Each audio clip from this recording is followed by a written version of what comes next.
just, pounded the sidewalks in those days and made a list of all the churches in the area and visited them, and the Rotary groups, anyone that we could get to listen to us.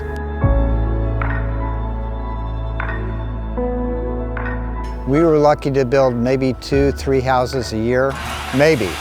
When I started, we had a part-time director, no paid staff. I was the first full-time paid executive director or CEO of Sacramento Habitat for Humanity. It was a stressful 7.5 years, but a very rewarding time as well.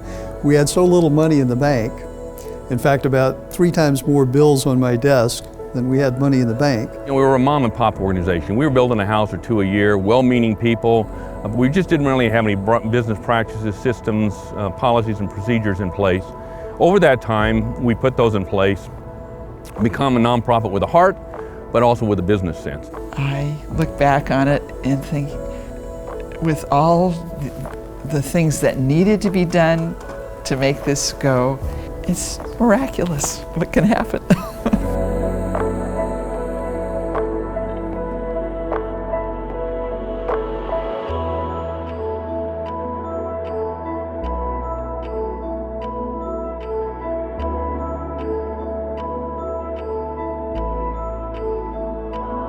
Today in North Sacramento, a special dedication event hosted by Habitat for Humanity. Habitat for Humanity began working on this home earlier this spring for Rosanna Robinson. We're here in South Sacramento where Habitat for Humanity is raising the walls on its second largest project in 32 years. This morning, Habitat for Humanity. Habitat for Humanity. It's Habitat for Humanity. Habitat for Humanity is taking on this large-scale home improvement project to help out a veteran. Habitat for Humanity is officially and finally back in action. A lot has happened, as we know, over the last several months. After being furloughed for weeks because of the pandemic, Habitat for Humanity is finally back to building homes. Yeah, volunteers are working on several sites around the Sacramento region, including one of the group's biggest projects to date.